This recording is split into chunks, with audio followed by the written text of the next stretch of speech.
Happy anniversary day by day. Palakpakan natin ang Panginoon ng malakas. 38 years. 38 years. Thank you, Lord. Sino sa inyo dito ngayon ang 30 years old? Pwede bang tumayo kayo? 30. Sino ang mga 30 years old? Tumayo at kumaway. Kaway-kaway. That was my age when we started day by day. 30. At ngayon po ako'y 35 na. Nagsimula po tayo sa Riyadh, Saudi Arabia. Bawal na bawal ang Bible study. Bawal na bawal ang pagtitipon ng mga ganyan. And we started the Bible study. 3 po kami. Pagkatapos, in 1 week, naging 7. In 2 months, naging 70 mahigit. And in 2 years, we were running 7 full-blown churches, administering 38 groups within Saudi Arabia. Salamat sa Panginoon. At nung pangalawang taon, we registered dito sa Maynila as an independent congregation dahil yung mga pamilya ng mga nasa Riyadh doon, gusto nila na maging isang congregation talaga. At yan po ang naging simula ng ating mga gawain. Hanggang ngayon ay nandito na tayo. We commemorate 38 years since we started this work at napakarami na pong naging pagpapala ng Panginoon sa ating lahat. Nakaraang 38 taon, nagsimula siyempre tayo, the usual evangelical, the usual Bible-based, Christ-centered church, which the churches that were being registered at the time were made of. At sa nakaraang 38 taon, nagkaroon po tayo ng 2 major turning points sa ating pananaw, sa ating theologizing at sa ating pagsamba. Una, yung cultural redemption, na ipinamulat sa atin ng Espiritu ng Diyos na ang lahat ng tao sa daigdig, lahat ng kultura at mga lahi ay dapat malayang sumamba sa pamamagitan ng kanilang kultura, ng kanilang mga awit, sayaw at tugtog. At kumawala tayo, humulagpos tayo sa kulungan ng Western-controlled liturgy. Humulagpos tayo sa kulungan ng only Western music, only Western style, ang banal na musika. At yan ay ipinagawa sa atin ng Espiritu ng Diyos matagal na. At hanggang ngayon, ay pinagpapatuloy natin at natutuwa tayo na marami naman tayong mga kapatiran among the Bible-based Christian churches na naunawa ito at sila man ay humuhulagpos na doon sa pagkakakulong na parang dapat American o Western style lamang ang worship.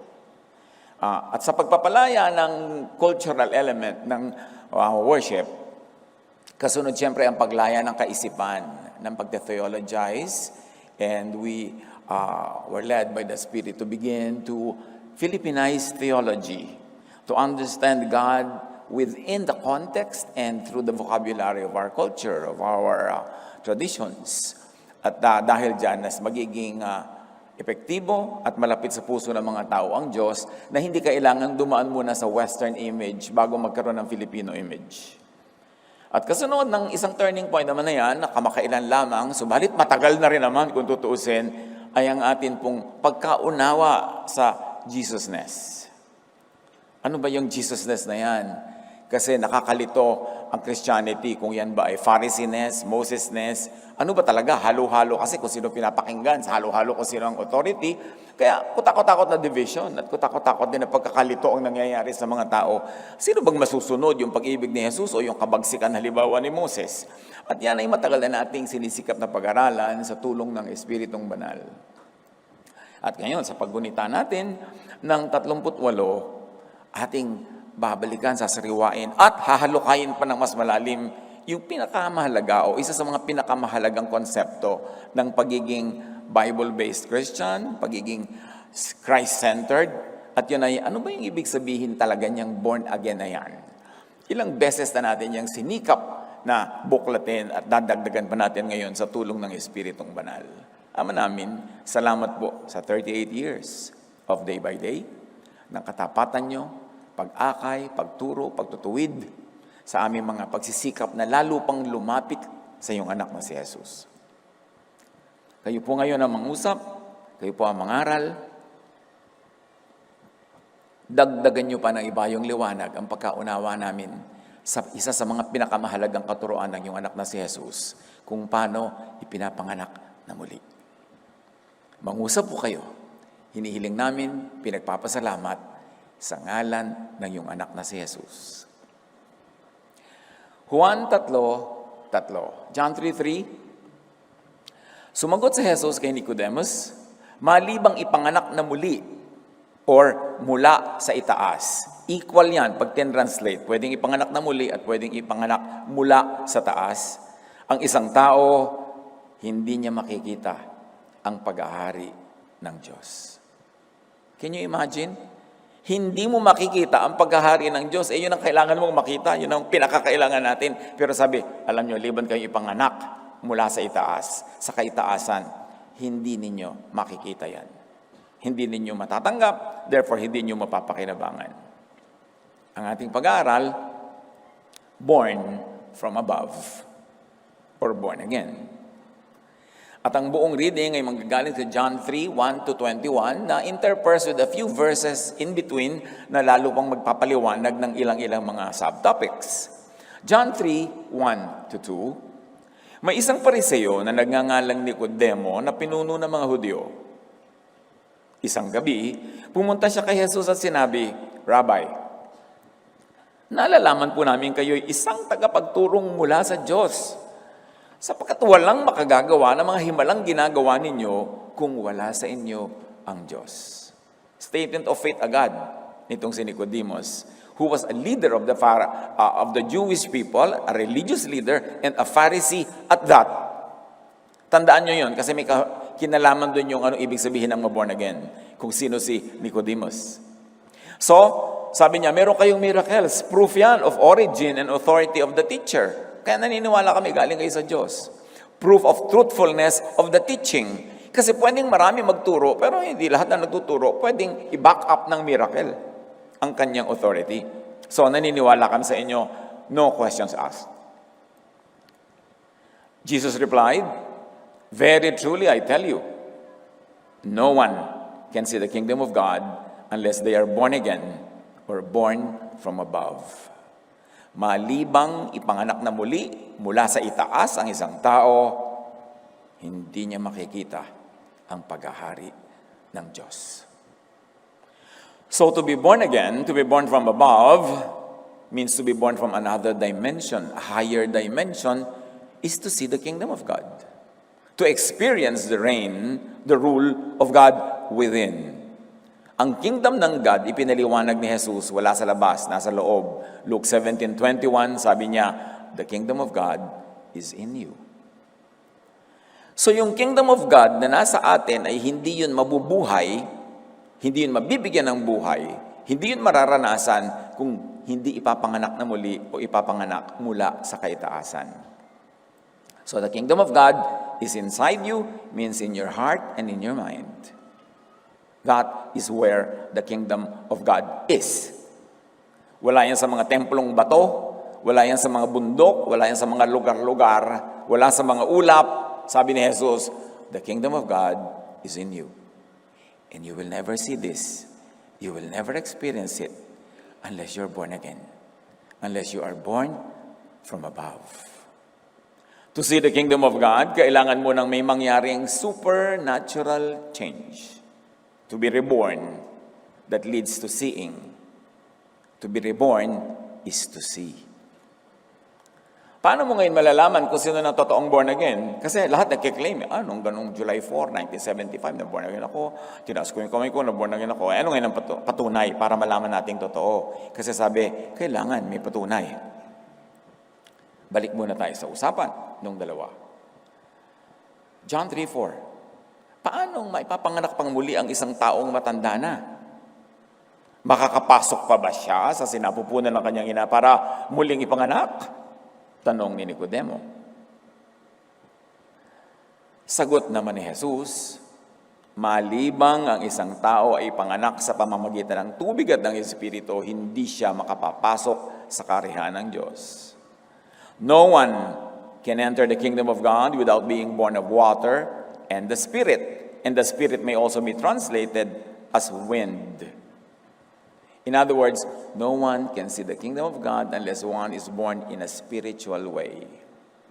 Si Nicodemus, ang tinutukoy niya is born in a physical way. Kaya sabi niya, paano papasok ulit sa sinapupunan ng isang ina ang matanda na? Ang tinutukoy ni Nicodemus is a physical rebirth.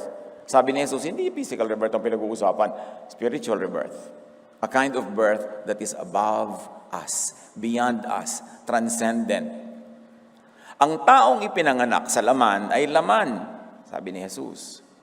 At ang ipinanganak sa espiritu ay espiritu. Huwag ka magtaka sa sinabi ko sa iyo. Kayong lahat ay kailangang ipanganak na muli or mula sa itaas. Kailangan kayo lahat maging mga bagong nilalang. Just being as you are, you cannot enter the kingdom of God. You cannot see the kingdom of God. Anong kailangan? Maging bagong nilalang. You should be new beings, new creations. May ignore ang kahulugan nito eh. Akala lang natin yung basta't symbolic lang. Pero may tinutukoy talagang bagong nilalang. Kailangan mayroong maging bago. At bagong nilalang na mayroong new mind and heart. New thought and feelings. Siyempre, mind is thought, heart is feelings. New thought and feelings, meaning a new dimension, a new energy, a new wave, a new frequency. If you want to understand the new creation in quantum physics terms, a new spirit. And let us be clear about this. The mind is not a thought factory. The mind is a thought receiver and transmitter. Hindi ka umiimbento ng mga thoughts in your mind. Ang mind ay tumatanggap ng thoughts from the Spirit. Kaya pag nagkaroon ka ng bagong mind, bagong pagkatao, napapalitan yung receiver. Nakakatanggap ka ng mga frequencies na dating hindi mo natatanggap. Kaya yung tunay na naboborn again, may mga naiintindihan yun na dati hindi niya kaya maintindihan. At yung hindi tunay na naborn again, meron siyang hindi maiintindihan dahil hindi naman nabago ang kanyang mind, ang kanyang frequency, ang kanyang capacity to receive thought from the universe, from God Himself. Di ba? Kung minsan isip kayo ng isip ng solusyon sa isang problema, kung ano-anong ginagawa nyo, kaisip din nyo maisip. Tapos, mamaya, nagkakape lang kayo, o naliligo, biglang sumulpot sa utak nyo yung solusyon, hindi nyo naman inisip. Kasi ang tunay na kaisipan ay ipinagkakaloob. Ito ay natatanggap. At ang isip natin ay tagatanggap, hindi tagaisip. Kaya yung isip mo dapat bukas para tumanggap. At pag na-born again ka, bumubukas yung isip na yon para tanggapin ang mga mensaheng dati hindi mo kayang tanggapin o maunawaan. Kaya pag tunay na na-born again na isang tao, tunay na ipinanganak mula sa kaitaasan, may mga iba siyang maiintindihang mga spiritual things and teachings na dating hindi niya kaya maunawaan. John 3:8, umiihip ang hangin ng spirit kung saan ito nais at naririnig mo ang ugong nito. Ngunit hindi mo alam kung saan ito nanggagaling at kung saan pupunta. Ganon din ang bawat ipinanganak sa Espiritu. Nararamdaman mo pero hindi mo nakikita. Hindi mo alam kung saan nanggaling, kung saan pupunta. Basta alam mo lang, nandyan. So huwag nang pakaisip-isipin. Dahil sabi na ni Jesus, hindi yan kaya maintindihan. No one has ever gone to heaven and returned, but the Son of Man who lives in heaven has come down from heaven. Ang sino mang sumasampalataya sa Kanya ay magkakaroon ng buhay na walang hanggan. So, pinag-uusapan dito yung pagiging born again at ngayon ay buhay na walang hanggan at pagsampalataya, paniniwala. Jesus is eternal and spiritual life. Ang sino man daw ang mananampalataya kay Jesus ay nagkakaroon ng buhay na walang hanggan. Eternal life is given to those who are born again, who are born from above. And again, let me redefine. Hindi lang kung nagtaas kayo ng kamay o yumuko o umusal ng dasal na born again na. Akala ng iba ganun eh. Well, it can happen kung ginawa nila yon. Pero kung hindi kasama yung tunay na pagbubukas ng loob sa katuruan ni Jesus, parang seremonya lang yun nangyari at ritual. Hindi naman talaga nagkaroon ng tunay na rebirth. But eternal life is given to those who are really born again from above, meaning who believe in Jesus. Kinakalibrate na natin ang ibig sabihin ng faith, ha? Di ba? Faith saves. And what is that? Faith in Jesus. Hindi basta faith. Kailangan faith in Jesus. Eternal life is given to those who believe in Jesus' message through and enough as to change one's mind about God and the Jewish law that Jesus came to destroy, update, and reinterpret. Now, the plot thickens. Di ba kailangan magkaroon ka ng change of mind? Anong object ng change of mind mo? The law. Bakit sinasabi natin that ang pagiging born again is to be born again from the law to grace? Kasi ang kausap ni Jesus was a Pharisee, a leader of the Jewish people who were under the law. Ang orientation ng kausap niya, si Nicodemus, hindi naman tayo original na kausap si Nicodemus. Kaya pag sinabi niya kay Nicodemus, you must be born again, sasabihin ni Nicodemus, well, I'm a Jew. Into what should I be born again? At sasabihin ni Jesus, into grace, into love. Kailangang ipanganak ka muli mula sa pagkakatali at pagkakaalipin niyo sa inyong mga laws para makalaya ka by God's love expressed through me, kumbaga sinasabi ni Jesus, kailangan magbago ang isip mo. Kailangan kang ipanganak na muli, kailangan kang magbagong loob, kailangan kang maghunos dili. At ano ang pagbabaguhan ko ng loob? Ano ang paghuhunusan ko ng dili? Ano ang pagpapalitan ko ng iniisip? The law. I came to set you free from the law. Ang magpapalaya sa inyo ay yung paniniwala that you will be freed from the law by God's love, not by your technical obedience to the law. Pag naintindihan mo yan at tinanggap mo, na ang magliligtas sa iyo mula sa iyong mga kasalanan, sa kaparusahan ng kasalanan, hindi ang pagsunod mo sa law, kundi ang pag-ibig ng Diyos na iniaalok ng walang bayad at libre. Pag naintindihan mo, tinanggap mo yan, maboborn again ka. Ibig sabihin, mababagong isip mo. Saan? Magbabago from the law to grace. From legalism to love. Mababago mula sa takot to peace. Magkakaroon ka ng paghahari ng Diyos. Kasi dahil hindi ka natakot sa law, hindi ka na under the law, tinanggap mo ang pag-ibig ng Diyos, pagpapatawad ng Diyos, ang maghahari na sa iyo ngayon ay kapayapaan, katahimikan. Kaya makikita mo ang kingdom of God, the kingship of God, the rule of God, which should be characterized by peace and rest and love.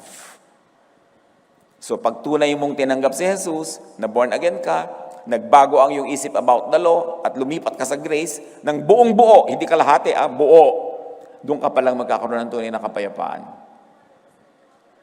Doon mo palang maiintindihan ang kingdom of God. So ngayon, malalaman natin kung sinong tunay na born again. Tahimik na ba ang loob mo o takot ka pa rin? O paiba-iba, tahimik ka ngayon kasi nakasunod ka. Bukas, nagkaroon ka ng pagkukulang, takot ka na naman. Di walang peace. Kasi sabi ni Jesus, my peace I give to you. I do not give as the world gives. Teka, sasabihin ni Jesus, magkaintindihan tayo na born again ka ba talaga? Tinanggap mo ba talaga ako? Opo, tinanggap ko po April 4, 1975. Kung tinanggap mo ako, ang daladala ko grace, ang daladala ko love, ba't ang bit-bit mo law? Linawin mo sa utak mo kung anong tinanggap mo. O kung tinanggap mo nga ba ako.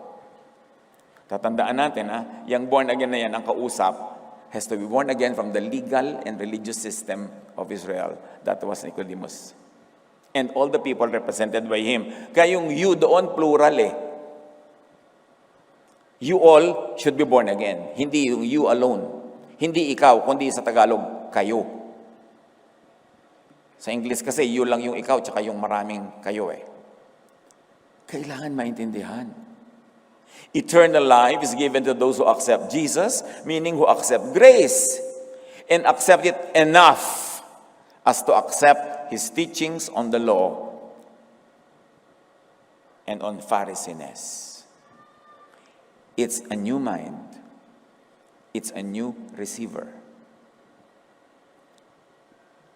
Pag tunay na intindihan ang mensahe ni Jesus ay, God loves you, ako na magbabayad ng lahat ng kasalanan ninyo. Tanggapin ninyo itong walang bayad na kaligtasan. Sa mga pagkakasala nyo noon, ngayon at bukas, sagot lahat yan, di magkaka-peace of mind ka. Doon mo palang mauunawa ang kingdom of God. So maraming born again daw sila, pero ang totoo, nabubuhay sa takot, nabubuhay sa pananakot, mag-isip-isip kung totoong born again. Kasi sabi niya, unless you are born again, you cannot see the kingdom of God. Ang laki ng nakataya kung born again talaga or not. At yung born again, hindi yan membership ha. Oy, kami born again, kayo hindi. Wala sa membership yan.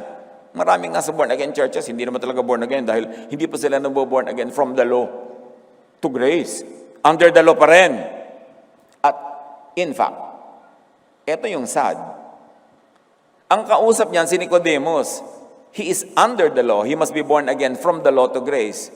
Tapos yung mga hindi naman Jew, tulad natin, hindi naman tayo Jew. We were never really under the law.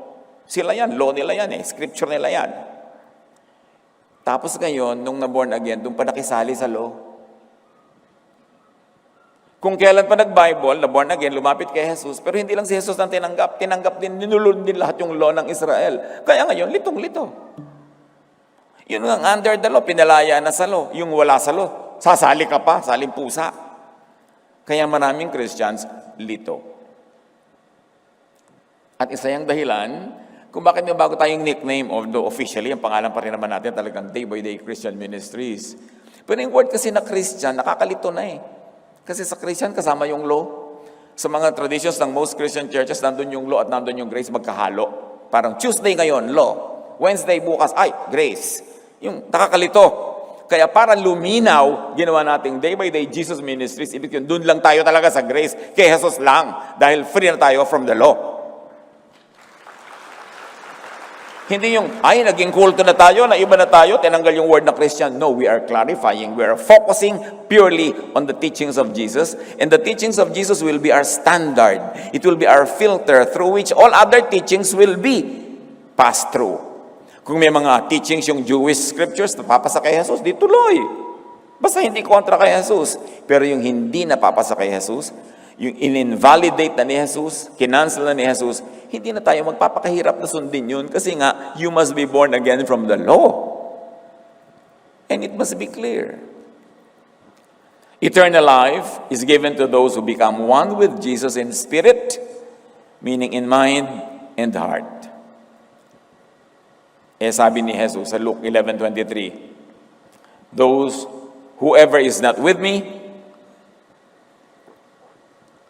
is against me. And whoever does not gather with me scatters. Extend that. Sinasabi ni Jesus, whoever is not with me in Jesusness is against me. Whoever is still in Phariseeness is really against me. You are scattering the people of God. So belief in Jesus, faith in love, gives eternal life. At kasama yan doon sa taon na hindi mo maiintindihan yung wind kung saan galing, saan pupunta, huwag nang paghirapang isipin kung paano yung belief at faith ay nagbibigay ng eternal life. Tanggapin mo na lang. Ano ba ang belief? Ano ba ang faith? Di ba thought? Thought yan. Thought gives eternal life. Thought is consciousness. God is consciousness. And if you are tuned into Jesus, your consciousness is tuned into the consciousness of God. Your spirit is one with the Spirit of God. Therefore, the life of God, which is eternal, becomes yours and you will have eternal life. What connects you from non-life to life of God? Faith in Jesus. Faith in grace. Faith in love. Yun. 1 Corinthians 13:13, the greatest is love. It is the highest theology. Kaya sabi ni Paul, ipasunog ko man ang katawan ko sa pagre-religyoso ko, kung wala akong pag-ibig, baliwala. Bigay ko man lahat ng idodonate ko, kung wala akong pag-ibig, baliwala. In other words, love is everything. And yet, so many people become very unloving sa giyera nila ng mga doktrina. Mas tama ang doktrina ko, babariling kita, sisiraan kita, wawasakin kita, kasi mas tama ang doktrina ko sa iyo. Sabi, the greatest is love. Kung hindi ka loving, baliwala lahat yung doktrina mo na yan. The greatest is love. Kaya, mga kapatid, kung nalilito pa kayo kung ano-anong doctrine, kasi agaw-agawan ng mga Kristiyano, kanya-kanyang verses, batuhan, love na lang. Because you can never go wrong with love. Ang dami-daming teachings about God, ang dami-daming interpretations about God, but there is one thing sure, all the time, every time, eternally, that God is love. You can never go wrong when you are loving and when you just apply love. Love na lang. Hindi naman solve yan. 2,000 years of Christianity, wala namang na-solve. Awayan ang awayan. Kaya dumating si Jesus. Sabi niya, at sabi ni Paul, love is the greatest. Now, back to the story. John 3:16. Sapagkat gayon na lamang ang pag-ibig ng Diyos sa sangkatauhan, kaya't ibinigay niya ang kanyang kaisa-isang anak, upang ang sinumang sumampalataya sa Kanya ay hindi mapahamak, kundi magkaroon ng buhay na walang hanggan. Sampalataya, buhay na walang hanggan. Something mysterious happens when you believe, you connect to the life of God, and that life becomes yours, and you inherit eternal life. John 3:17-18. God sent His Son into the world. He did not send Him to judge the world guilty, but to save the world through Him. People who believe in God's Son are not judged guilty. Kakambal yan, ang paborito ng marami na John 3:16. Kasunod, 17 yan. Pero hindi yan itinuturo. Bakit? Siguro 95% kasi ng lahat ng Christian preachers, ang itinuturo, judgment. Ang ipinapanakot, judgment. Ang gusto nila, judgment. Ang gusto nila, may nagkasala, parusahan. May consequence ang ginawa mo, dapat parusahan ka. At parang tuwang-tuwa sila pag kami nangyari sa iyong masama dahil mapapatunayang makasalanan ka at tama sila. Nasaan yung love? Eh di ba love is the greatest? Maraming kanya mga preacher, panakot lang, consequence, may ginawa ka, magkaka-consequence, paparusahan ka ng Diyos. God is Diyos. Yung gustong-gusto niya, talagang tirisin ka ng Diyos, parusahan, masuhin, sunugin. Sabi niya, tama ako. Nasaan yung love? Pero sabi sa John 3:17, hindi ipinadala ng Ama ang anak para husgahan ang mundo, kundi para iligtas sa panghuhusga. Tapos ang churches, puro husga ng husga ang ginagawa. Hindi sila matatahimik hanggang walang dinidisiplina, pinaparusahan. Kailangan makita nila yun. Hindi nga yun ang dahilan kaya ipinadala si Jesus eh. So kanino ka ba talaga naglilingkod? Bakit gusto mo lagi parusahan, batuhan? Those who believe that Jesus does not condemn will not be condemned. You get it, church? Pag nananalig ka, na hindi ka aakusahan at uhusgahan ni Jesus, eh hindi ka nga uhusgahan. John 3:17-18. But people who do not believe are already judged because they have not believed in God's only Son. Meaning, those who do not believe that Jesus saves will not be saved. Kung hindi ka naniniwala na talaga nagliligtas si Jesus sa lahat ng kasalanan, gusto mo pa rin mang-usig, gusto mo pa rin magparusa, gusto mo pa rin sumingil, pag hindi ka naniniwala, hindi ka maliligtas. Kung anong faith mo, yun ang mangyayari sa'yo. Those who do not believe that Jesus does not condemn are condemned already. Pag naniniwala ka na talagang hindi ka husgahan ni Jesus, hindi ka nga husgahan, pero hindi ka naniniwala doon, ipinipilit mo pa rin yung judgment, i-judge ka. Because with the judgment you pronounce, you will be judged. And the measure you give is the measure you get. Kaya yung mga naghihingi ng consequence, gusto nyo ng consequence sa kapwa nyo, sa inyo darating ang consequence na yan. Because the measure you give is the measure you get. What you give is what you receive. Faith in non-condemnation will save the condemned. See, faith pa rin. Kaya mga kapatid, kung sakaling hindi pa kayo nakakapagpasya, magpasya na kayong maniwala that God loves you completely, perfectly. That God saves you and that gives you eternal life. Maniwala na kayo. Kasi pag hindi kayo naniwala, hindi yun magiging effective sa inyo. Pag naniwala kayo, doon pala nagiging effective. At kung anong pinaniniwalaan nyo, ganun na magiging behavior nyo. Ganun na magiging vocabulary, ganun na magiging buhay nyo. Ganun nyo itatrato ang sarili at ang kapwa kung ano ang inyong paniniwala tungkol kay Jesus. Nang ipinakilala ni Jesus na Ama ay maibigin, mapagpatawad tulad ng Ama doon sa tinatawag nating storya ng prodigal son. Yung prodigal son, umalis, lumayas, naglustay, kung ano-anong pinagagawa. Nung umuwi, ni isang sumbat walang nadinig sa Ama. Ni isang parusa o disiplin walang binigay. Ang binigay agad, singsingan yan, tsinelasan, suotan ng balabal. Hindi pinagalitan, hindi sinisi, hindi pinarusahan. Yun ang amang ipinapakilala ni Jesus. Anong amang ipinapakilala sa atin ng church? Kasi ang mga religious, gusto nila control ng mga tao, so ang ipapanakot nila, Diyos na mabagsik. Diyos na laging galit. Pero hindi yun ang ama na ipinapakilala ni Jesus. Pag nagpapakilala kayo ng ibang uri ng karakter ng Ama, pinagtataksilan natin si Jesus. Kasi dumating siya para ipakilala kung sino ang Ama.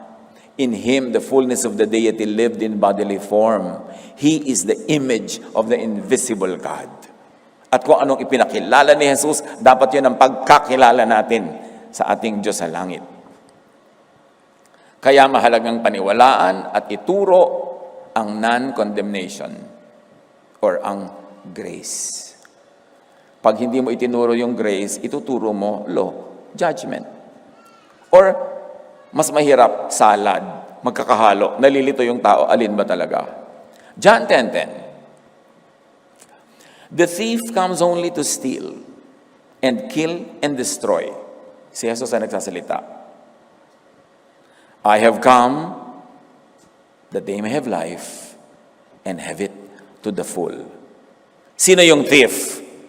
Ano bang dinedestroy? Anong ninanakaw? Anong inaagaw? Yung kingdom of God. Inaagaw nila yung kapayapaan, yung katahimikan. So, those that teach judgment under the law, steal, kill, and destroy faith that saves.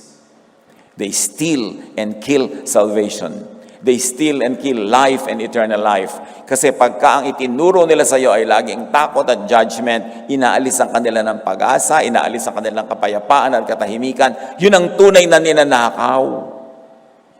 Sino ang tunay na magnanakaw sa John 10:10? Yung ninanakawan ka ng kapayapaan at katahimikan sa pagtitiwala sa Ama, ang ibinibigay ay takot. Ang nawawala sa iyo, ninanakaw sa iyo, peace of mind, rest. Inaagawan ka ng grace, pinapalitan ng law. John 3:19-21. Ganito ang paghatol ng Diyos. Naparito sa sanlibutan ng ilaw, ngunit inibig pa ng mga tao ang dilim kaysa liwanag. Dumating na nga yung grace, gusto pa rin nila law. Dumating na nga yung freedom from the law, gusto pa rin nila slavery under the law. Ngunit ang namumuhay ayon sa katotohanan ay lumalapit sa ilaw. Sino ang ilaw? Si Jesus. Sino ang katotohanan? Si Jesus. Sabi niya, I am the way, the truth, and the life. No one comes to the Father except through me. No one will become saved from the law except through my grace, except through my love. I am the way. Bakit ipinipili ang dumaan dun sa tulay ng law na putol-putol, giba-giba, hindi ka makakadaan? 2 Corinthians 3:15-17. Bakit kailangang ipanganak ka muli mula sa pag-subscribe mo sa law? Kasi unless ipanganak ka muli, hindi mo makikita, hindi ka makakakita, mananatili ka sa dilim, mananatili kang bulag. 2 Corinthians 3:15-17. Yes, even today, when they read the law of Moses, there is a covering over their minds. But when someone changes, and may I add in parentheses, his mind, and follows the Lord in love and grace, that covering is taken away. The Lord is the Spirit. Where the Spirit of the Lord is, there is freedom. Sign of being born from above, freedom from the law. Living as a citizen of heaven, free from the law. It's a major change.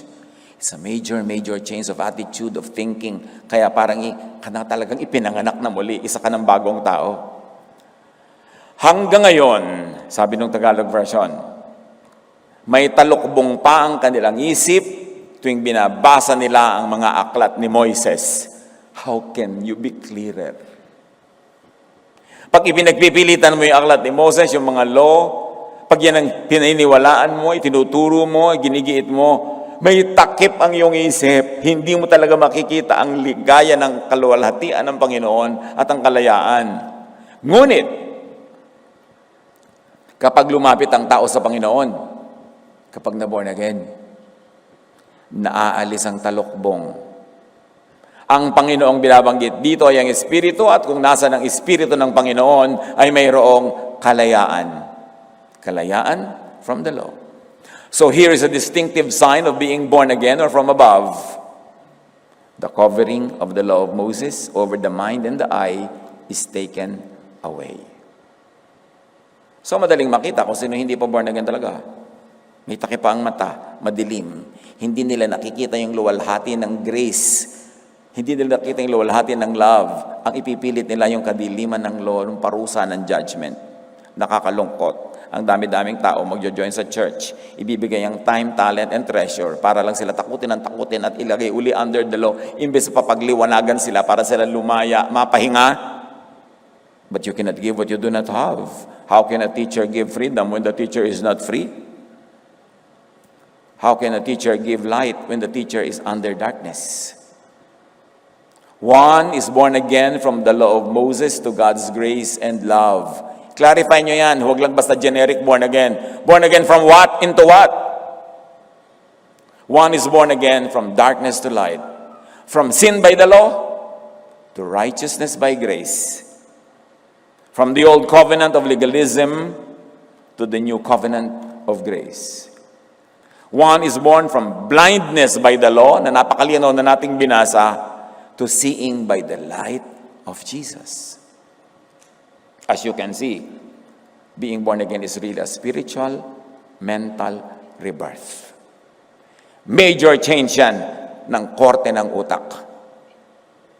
Romans 12:2, let God transform you into a new person. Ayan na naman yung born again, by changing the way you think. And let me add, by changing the way you think about the law.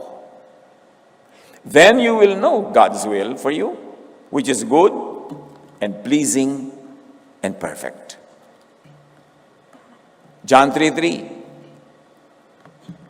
Tandaan mo ang sinasabi kong ito, malibang ipanganak na muli o mula sa itaas ang isang tao, hindi niya makikita ang paghahari ng Diyos. In other words, hindi niya mararanasan ang kapayapaan, kapahingahan, at pag-ibig ng Diyos. Ano ba ang paghahari ng Diyos? What is the kingdom of God all about? It is salvation. And what is salvation about? Salvation from fear of condemnation by the law, fear of the law. Pag sinabing, saved na ako, from what? Saved na ako from fear of the law. Dahil naghahari sa akin ang peace of God, dahil naniniwala ako, mahal ako ng Diyos enough to save me, not to judge me, and to give me eternal life. So save ka from what? From fear of the law. Paano kung lagi ipinapanakot sa iyo yung law? Paano ka masisave doon?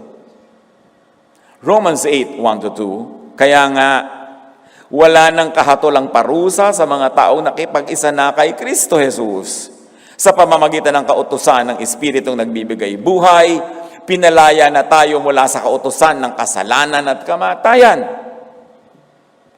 Ano pa ang paghahari ng Diyos? Salvation from guilt because of the law. Ang dami nagpapakamatay dahil sa guilt. Ang daming depressed dahil sa guilt. Napakalaking ginhawa na sabihin sa iyo ni Jesus na lahat ng kasalanan mo, charge to me. Mahal ka ng Diyos, kahit ganyan ka, ang nakikita sa iyo ng Ama ay ako, hindi ikaw. Ang dugo ko naguhugas sa iyo, hindi ang iyong karumihan. So, bakit nagigilty ka pa? Binayaran ko na nga lahat. Mag-enjoy ka na lang ng freedom na ito. Galatians 5:1, malaya na tayo dahil pinalaya tayo ni Kristo. Kaya magpakatatag kayo at huwag nang paalipin pang muli. Paalipin saan? Sa law. Sa Pharisees. Sa teachers of the law and Pharisees. So ang tanong, guilt trip ka pa ba?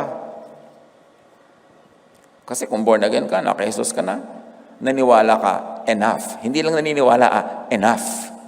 To the point that you are now free from fear dapat di ka na nag-guilt trip. Papasalamat ka na lang. At siyempre, hindi mo aabusuhin yun. Yung pagpapasalamat mo, hindi, ay, makagawa pa nga ng marami kasalanan, total, hindi ako nag-guilty. Walang ganun. Kasi kung totoo naghahari sa Espiritu ng Diyos, gusto mong sundin ng Diyos. Gusto mong magpakatama, magpakaayos. Although, sa mga nagiging pagkukulang mong di naman maiiwasan, charge unto Christ, charge unto grace. Kaya, restful ka pa rin. Peaceful ka pa rin. Hindi dahil perfect ka, kundi dahil perfect ang love sa iyo ng Diyos. So, ang paghahari ng Diyos is salvation really from the law. Tuwing babanggitin nyo yung word na salvation, lagyan nyo ng object. From what? From the law. Romans 7:6, we have been released from the law so that we serve in the new way of the Spirit and not in the old way of the written code. Hindi na tayo nakabase doon sa nakasulat na written code, yung scriptures ng mga Jews, dahil isinulat na ng Diyos sa ating puso ang kanyang bagong law. And that is the law of love. Tayo ay naglilingkod sa Diyos, hindi ayon sa lumang batas na nakasulat, ang linaw niya na, kundi ayon sa bagong buhay ng Espiritu. Slave ka pa ba ng mga batas o utos na nakasulat? Ephesians 2:14-15, Christ gave His own body to destroy the law of Moses with all its rules and commands. Ibinigay ni Jesus sa kanyang buhay. Anong gagawin? To what the law to? Hoy, makinig na kayo to ano? Destroy, tama. Kalahati lang yung pumasa. Mga nandiyan sa Rotary. Destroy the law. Kaya ko ina-emphasize, dinestroy na nga ni Jesus, bubuuin mo na naman. Ano ba namang katigasan ng ulo yan? Pinalaya na nga tayo ni Jesus, ikukulong mo na naman yung mga tao. Ito na naman yung mga verses mo of the old written code. Kukuha ka na naman sa old written code, sa old scriptures. Pinalaya ka na nga doon. Parang napakahirap ba naman maintindihan yan?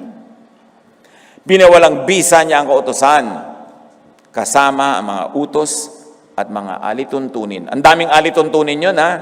Alituntunin sa damit, sa buhok, sa kung ano-ano mo dyan. Pinalaya ka na doon. Tapos eto na naman, may bagong alituntunin na naman. Huy, sister, ang buhok mo, short by 1 inch. Kailangan lagyan kita ng extensions. Dapat yung churches, mga salon. Kasi puro buhok ang iniisip. Bawal ang ganitong kulay, bawal magkulay. Pero yung black pwede. Pero bakit yung yellow hindi? Ano pinagkaiba sa color wheel? Ang dami-dami mga cheche-bureche na mga Pharisees. Pinalaya na tayo ni Jesus doon. Huwag na kayong paalipin pa. Paghahari ng Diyos is rest from slavery to the law. Romans 6:14, you are not under the law, but under grace. Unawain naman natin ibig sabihin to be under grace. Di ba, grace period lang nga, may utang ka, pwede mong hindi bayaran kasi grace period. Period lang yun. Ito, grace, eternal grace.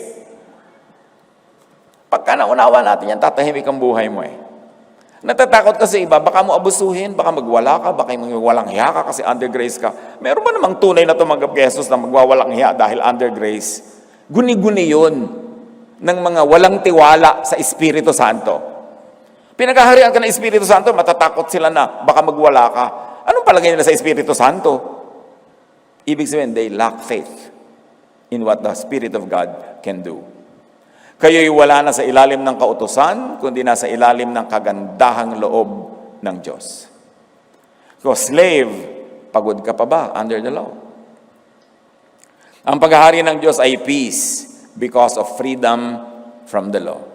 Paulit-ulit tayo para talagang lumubog sa malalim na bahagi ng ating utak. Romans 5:1-2, we have been justified through faith.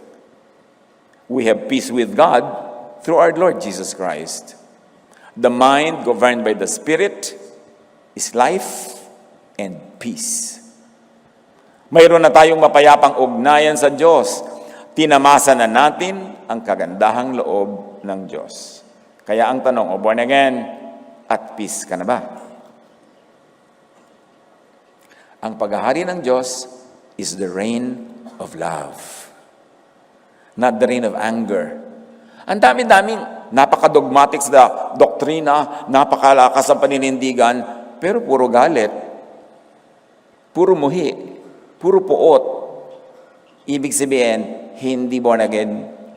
Kasi ang proof, pinaghaharian ka ng Diyos, meron kang peace, meron kang love. Kailangan magkaroon ng pagbabagong loob, pagpapalit ng isip, from the law to grace, para maranasan ang paghahari ng Diyos, maligtas sa takot at pagod, malasap ang kapangyarihan at kapayapaan. Pinaghaharian ka na ba ng kapayapaang ito? To be born again, born from above, kailangan ng pagbabagong loob. Paghuhunos dili, pagpapalit ng isip.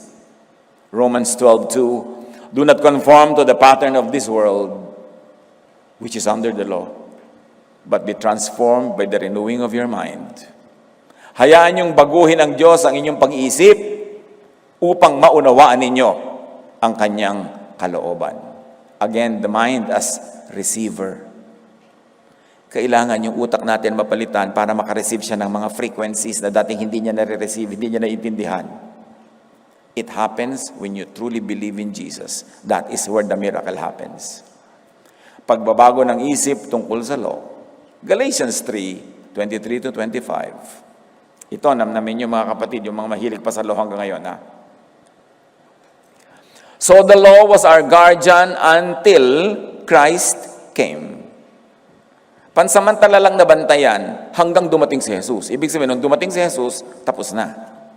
Now that this faith has come, we are no longer under a guardian or under the law.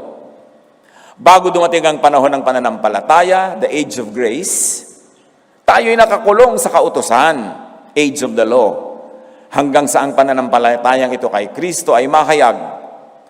Ngayong dumating na ang panahon ng pananampalataya, wala na tayo sa ilalim ng taga-disiplina or ng law o ng guardian. A distinctive sign of being born again from above, the covering of the law of Moses over the mind and the eye is taken away. Naiintindihan na niya yung grace. Hindi na niya nilalabanan, hindi na niya nire-resist. Tinatanggap na lang at ipinagdiriwang. Binasa na natin, ulitin lang. 2 Corinthians 3:15-18. Even to this day, when Moses is read, a veil covers their hearts. So gusto mong huwag kang magkaroon ng veil, huwag yun ang basahin mo. Because when Moses is read, a veil covers the heart. But whenever anyone turns to the Lord, to grace, to love, the veil is taken away. Now, the Lord is the Spirit, and where the Spirit of the Lord is, there is freedom. Yun ang proof na natanggal yung veil. May freedom. At nagbibigay din ng freedom sa kapwa. Hindi kinokontrol ang kapwa, hindi tinatakot, hindi kinukulong.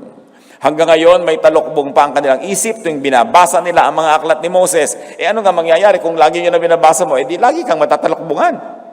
Ngunit kapag lumapit ang tao sa Panginoon, naaalis ang talokbong. Ang Panginoong binabanggit dito ay ang Espiritu, at kung nasa ng Espiritu ng Panginoon, ay mayroong kalayaan. Isang distinctive yan ng mga tunay na nasa Panginoon, may kalayaan. Hindi puro bawal, puro do's and don'ts. Nakikita na ba na tinapos na ni Jesus ang law and judgment? 2 Corinthians 4:3-6. Ito pa, isa damdamin nyo, dahil napakabigat ng kahulugan. And even if our gospel of grace and love and freedom from the law is veiled, even if our gospel is veiled, kung ang atin mga magandang balita ay may takip, it is veiled to those who are perishing. Kung may takip man ang luningning at liwanag ng kaluwalhatian, ng pag-ibig at grasya ng Diyos, ang may takip lang ay yung mga nakatakdang mag-perish. May takip sa'yo, siguro nakatakda ka, sana naman wag.